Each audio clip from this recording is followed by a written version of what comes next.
जय हिंद एस्पिरेंट्स। तो अलग अलग एग्ज़ाम्स में जितने भी कॉम्पिटिटिव एग्ज़ाम्स होते हैं, चाहे वो यूपी पीसीएस का हो या कोई भी सिविल सर्विसेज का एग्ज़ाम हो या फिर वनडे एग्ज़ाम्स हो जैसे एसएससी का हो, रेलवे का हो, एनडीए सीडीएस, इन सभी एग्ज़ाम्स में स्पोर्ट्स से रिलेटेड क्वेश्चंस आते हैं।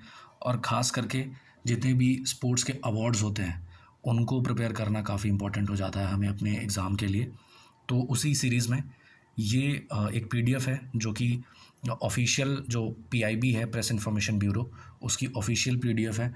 तो इस पीडीएफ में आपको मिलेगा जितने भी इम्पॉर्टेंट स्पोर्ट्स के अवार्ड्स दिए गए हैं, खास करके नेशनल स्पोर्ट्स अवार्ड 2023 जो कि 9 जनवरी 2024 में हमारी माननीय प्रेसिडेंट द्वारा ये पुरस्कार सभी खिलाड़ियों को दिए गए।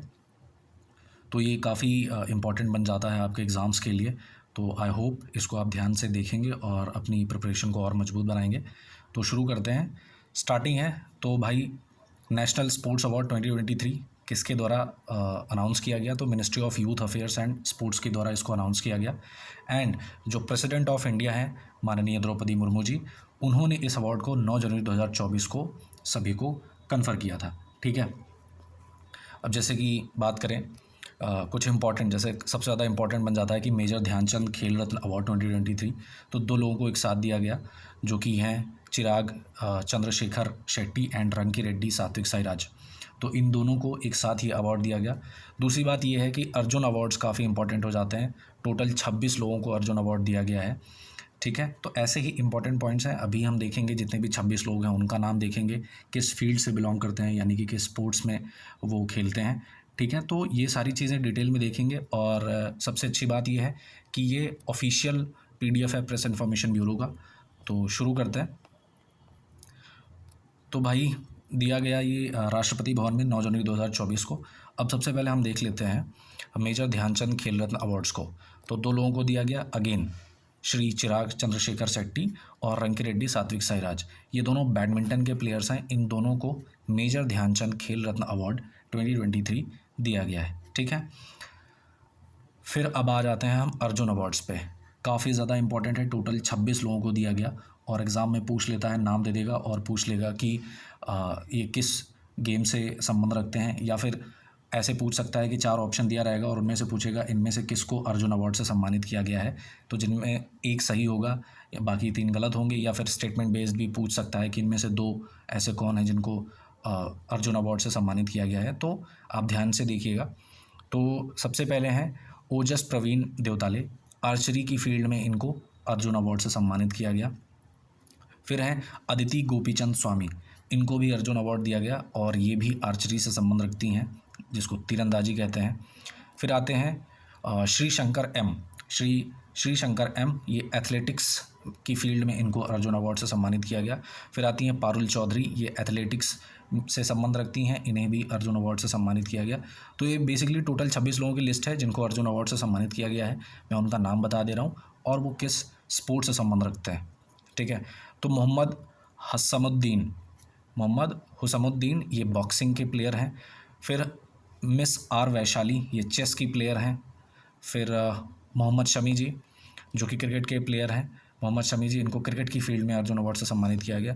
फिर आते हैं अनूश अग्रवाला, ये इक्वेस्ट्रियन जिसको घुड़सवारी कहते हैं उस फील्ड में इनको दिया गया। फिर दिव्यकीर्ति सिंह, इक्वेस्ट्रियन ड्रेसेज में इनको सम्मानित किया गया। फिर मिस दीक्षा डागर, ये गोल्फ की फील्ड से संबंध रखती हैं। फिर आते हैं कृष्ण बहादुर पाठक, हॉकी। एंड पुखरामबन सुशीला चानू, ये भी हॉकी की फील्ड से संबंध रखती हैं, इनको भी अर्जुन अवार्ड से सम्मानित किया गया। फिर आते हैं पवन कुमार, ये कबड्डी से संबंध रखते हैं। फिर रितु नेगी ये भी कबड्डी से संबंध रखती हैं। फिर नसरीन खो खो की प्लेयर हैं। MS पिंकी लॉन बॉल्स की प्लेयर हैं।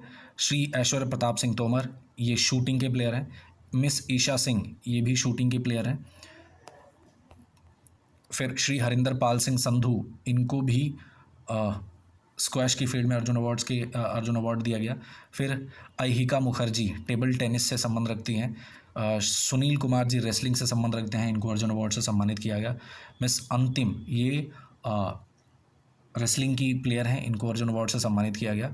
फिर मिस नाओरेम रोशिबिना देवी, ये वुशु प्लेयर हैं।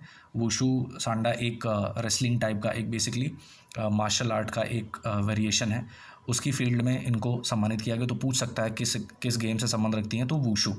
फिर मिस शीतल देवी पैरा आर्चरी, इन्होंने पदक भी अपने नाम किया पैरालंपिक्स में। फिर श्री इल्लूरी अजय कुमार रेड्डी, ये ब्लाइंड क्रिकेट से संबंध रखते हैं, इनको अर्जुन अवार्ड से सम्मानित किया गया। और finally 26 number miss Prachi Yadav, ये पैरा कैनोइंग से संबंध रखती हैं एंड इन कैनोइंग की फील्ड में इनको अर्जुन अवार्ड से सम्मानित किया गया। ठीक है, फिर अब आ जाते हैं द्रोणाचार्य अवार्ड पे। Dronacharya award for outstanding coaches in sports and games 2023। तो जो आउटस्टैंडिंग परफॉर्मेंस होती है, जो कोच होते हैं किसी न किसी गेम के, तो उन कोचेज़ को दिया जाता है ये द्रोणाचार्य अवार्ड। तो टोटल अगर हम यहाँ पे देखें, टोटल 5 लोगों को दिया गया है रेगुलर कैटेगरी में। 2 कैटेगरीज होती हैं इसमें, एक रेगुलर कैटेगरी होती है और एक लाइफ टाइम कैटेगरी होती है। तो सबसे पहले रेगुलर कैटेगरी की फील्ड में अगर हम देखें तो श्री ललित कुमार जी को रेसलिंग के फील्ड में दिया गया है, ये रेसलिंग के कोच हैं। फिर आर.बी. रमेश, ये चेस के कोच हैं। फिर महावीर प्रसाद सैनी, ये पैरा एथलेटिक्स के कोच हैं। फिर आते हैं शिवेंद्र सिंह, श्री शिवेंद्र सिंह, ये हॉकी की कोच हैं। एंड श्री गणेश प्रभाकर देवरुखर, ये मलखम के कोच हैं। एंड टोटल इन 5 लोगों को रेगुलर कैटेगरी में द्रोणाचार्य अवार्ड दिया गया है। फिर अगर बात करें लाइफ टाइम की कैटेगरी में, तो लाइफ टाइम की कैटेगरी में 3 लोगों को द्रोणाचार्य अवार्ड से सम्मानित किया गया। वो हैं जसकीरत सिंह ग्रेवाल, ये गोल्फ के गेम से संबंध रखते हैं। फिर भास्करन ई, कबड्डी के कोच हैं। एंड जयंत कुमार पुशीलाल, ये टेबल टेनिस के कोच हैं। तो टोटल मिला करके 8 लोगों को द्रोणाचार्य अवार्ड से सम्मानित किया गया, जिसमें से 5 रेगुलर कैटेगरी में एंड 3 लाइफ टाइम कैटेगरी में। फिर आता है Dhyan Chand award for lifetime achievement in sports and games 2023। तो जो ध्यानचंद अवार्ड होता है वो लाइफ टाइम अचीवमेंट। अच्छा, लाइफ टाइम अचीवमेंट क्या होता है?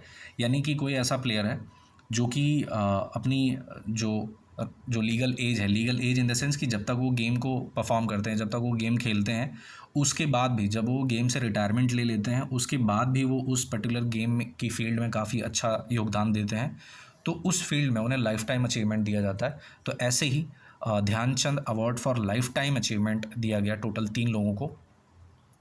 तो वो 3 लोग कौन हैं? 3 लोग हैं मिस मंजूषा कंवर, ये बैडमिंटन की फील्ड से संबंध रखती हैं। फिर श्री विनीत कुमार शर्मा, हॉकी के प्लेयर हैं।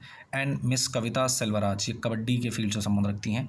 इन तीनों को Dhyan Chand award for lifetime achievement in sports and games 2023 से सम्मानित किया गया। और फिर नेक्स्ट अवार्ड आ जाता है मौलाना अबुल कलाम आज़ाद, जिसको माका ट्रॉफ़ी भी कहते हैं। तो मौलाना अबुल कलाम आज़ाद ट्रॉफ़ी 2023 टोटल 3 लोगों को दिया गया। और वो कौन कौन है? तो देखो, लोग क्या बेसिकली ये यूनिवर्सिटीज़ के जो गेम्स वगैरह होते हैं ना, इंटर यूनिवर्सिटी गेम्स होते हैं, तो उन यूनिवर्सिटीज़ को जो विनर्स होते हैं, उन जो रनर अप्स होते हैं, उन लोगों को दिया जाता है। तो सबसे पहली यूनिवर्सिटी जिसको मौलाना अबुल कलाम आज़ाद ट्रॉफ़ी से सम्मानित किया गया, तो वो है गुरु नानक देव यूनिवर्सिटी अमृतसर। तो ओवरऑल विनर जो यूनिवर्सिटीज़ हैं, तो ओवरऑल विनर कैटेगरी में गुरु नानक देव यूनिवर्सिटी अमृतसर को पहला स्थान मिला, यानी कि ये अवार्ड से सम्मानित किया गया। फिर LPU यानी कि जो लवली प्रोफेशनल यूनिवर्सिटी पंजाब में है, ये फर्स्ट रनर अप यूनिवर्सिटी रही। इसके लिए इसको मौलाना अबुल कलाम आज़ाद ट्रॉफ़ी दी गई। एंड कुरुक्षेत्र यूनिवर्सिटी जो कि कुरुक्षेत्र में है, इस यूनिवर्सिटी को सेकंड रनर अप यूनिवर्सिटी के लिए दिया गया। कौन सा अवार्ड? मौलाना अबुल कलाम आज़ाद ट्रॉफ़ी। तो ये इम्पॉर्टेंट स्पोर्ट्स के अवार्ड्स थे जो कि डेफिनेटली आपके एग्ज़ाम्स में पूछे जाएंगे, 100% श्योरिटी है। एंड आई होप आपको ये समझ आए होंगे। कुछ इंपॉर्टेंट पॉइंट्स हैं इस फील्ड से रिलेटेड, जैसे कि देखो, जो मेजर ध्यानचंद खेल रत्न अवार्ड दिया जाता है ना, इसको outstanding performance in field of sports, कोई भी एक स्पोर्ट पर्सन जो पिछले 4 साल का इसमें रिकॉर्ड देखा जाता है कि पिछले 4 साल में ओवरऑल कितना अच्छा परफॉर्मेंस रहा है। ऑल्दो ये हर साल दिया जाता है, बट पिछले 4 साल का परफॉर्मेंस देखा जाता है कि सबसे अच्छा किसका परफॉर्मेंस रहा है, और उस फील्ड में फिर ये मेजर ध्यानचंद खेल रत्न अवार्ड दिया जाता है। बात करें अगर अर्जुन अवार्ड की, तो ये भी good performance over a period of the previous 4 years, ये भी पिछले 4 साल का परफॉर्मेंस देखा जाता है। एंड ये अवार्ड जो दिया जाता है वो leadership, sportsmanship and sense of discipline को ध्यान में रखते हुए दिया जाता है कि कौन सा जो प्लेयर है वो इन सारे क्राइटेरिया में फॉल करता है कि नहीं। फिर अगर बात करें Dronacharya award for outstanding coaches, तो द्रोणाचार्य अवार्ड जैसा कि मैंने बताया, जो आउटस्टैंडिंग परफॉर्मेंस देने वाले जो कोचेस होते हैं प्लेयर्स के, उनको दिया जाता है। Dhyan Chand award for lifetime achievement in sports and games जो दिया जाता है, तो ऐसे लोगों को दिया जाता है जो कि इवन आफ्टर रिटायरमेंट के बाद भी उस पर्टिकुलर स्पोर्ट्स के लिए काफ़ी ज़्यादा कंट्रीब्यूशन देते हैं, उनको Dhyan Chand award for lifetime achievement दिया जाता है। अच्छा, ख़ास बात ये है कि ये जो अवार्ड्स दिए जाते हैं इनका नॉमिनेशन होता है, प्रॉपर एक फॉर्मेट होता है, ऑनलाइन इनके नॉमिनेशंस दिए जाते हैं, एक प्रॉपर एप्लीकेशन होता है, एंड एक कमेटी होती है जो सेलेक्ट करती है कि किसको किसको अवार्ड दिया जाएगा। तो उस पर्टिकुलर सिलेक्शन कमेटी के जो हेड रहे हैं वो जस्टिस AM खानविलकर, जो कि सुप्रीम कोर्ट ऑफ इंडिया के रिटायर्ड जज हैं, वो इस कमेटी के हेड हैं। तो ये भी पूछ सकता है कि जो नेशनल स्पोर्ट्स अवार्ड दिए गए उसमें जो सिलेक्शन कमेटी है उसके हेड कौन है, तो सुप्रीम कोर्ट ऑफ इंडिया के रिटायर्ड जज हैं जस्टिस AM खानविलकर, ठीक है। एंड ये जो कमेटी होती है इसमें इंपॉर्टेंट मेंबर्स होते हैं जो बड़े बड़े स्पोर्ट्स पर्सन्स होते हैं, और अलग अलग स्पोर्ट्स की फील्ड में, जर्नलिज्म की फील्ड में जो बड़े बड़े लोग होते हैं वो लोग भी इस कमेटी के मेंबर होते हैं। खास करके जो मेन जो हेड होता है उनके बारे में मैंने आपको बता दिया। तो ये थे इंपॉर्टेंट पॉइंट्स आपके नेशनल स्पोर्ट्स अवार्ड्स को लेकर के, एंड उनसे संबंधित जो बाकी के छोटे मोटे पॉइंट्स जो कि एग्ज़ाम में पूछ सकते हैं। आई होप ये वीडियो आपको समझ में आया होगा। तो वीडियो को लाइक करिए, चैनल को सब्सक्राइब करिए, दोस्तों को शेयर करिए, उनकी भी हेल्प हो आपके साथ साथ। एंड आपका कोई सुझाव हो तो कमेंट बॉक्स में ज़रूर मेंशन करिए। मिलते हैं नेक्स्ट वीडियो में। Till then take care. जय हिंद।